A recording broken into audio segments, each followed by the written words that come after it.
Government departments have been told to stop installing surveillance cameras made by Chinese companies on sensitive sites because of security concerns.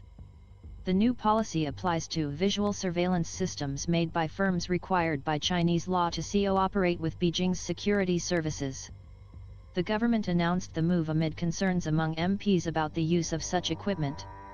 Officials have been told to consider removing existing equipment entirely.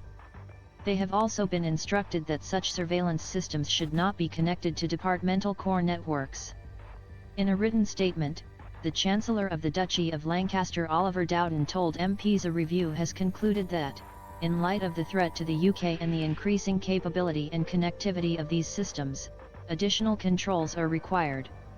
He said these related to equipment produced by companies subject to China's national intelligence law, which says organizations must support, cooperate with, and collaborate in national intelligence work.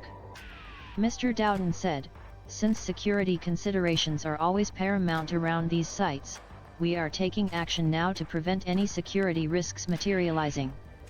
Officials have been urged to consider whether locations that are not designated sensitive should follow suit.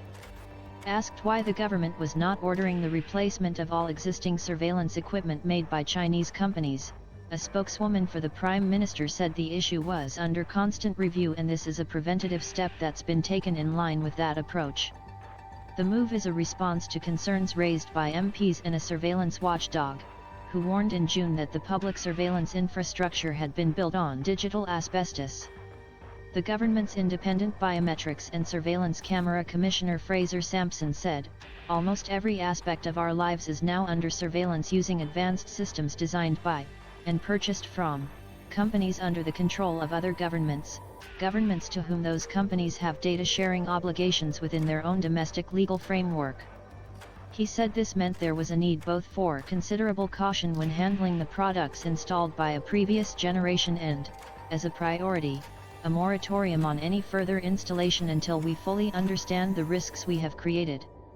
The Commons Foreign Affairs Committee has previously called for the prohibition of equipment manufactured by Hikvision and other companies reported to have had their cameras deployed in internment camps in China's Xinjiang province. It was reported that Hikvision cameras were used inside the Department of Health and Social Care, when security concerns were raised over leaked CCTV showing then Health Secretary Matt Hancock kissing an aide in 2021. Alicia Kearns, who chairs the Foreign Affairs Committee and the China Research Group of Conservative MPs, welcomed the move as a step in the right direction but said it should go further. She called for public bodies and local authorities to stop buying equipment from surveillance companies such as Hikvision. A spokesman for the firm said, "It is categorically false to represent Hikvision as a threat to national security. No respected technical institution or assessment has come to this conclusion. Hikvision cannot transmit data from end users to third parties, we do not manage end user databases, nor do we sell cloud storage in the UK. Our cameras are compliant with the applicable UK rules and regulations and are subject to strict security requirements. We have always been fully transparent about our operations in the UK and have been engaging with the UK government to clarify misunderstandings about the company, our business, and address their concerns. We will seek to urgently engage further with ministers to understand this decision."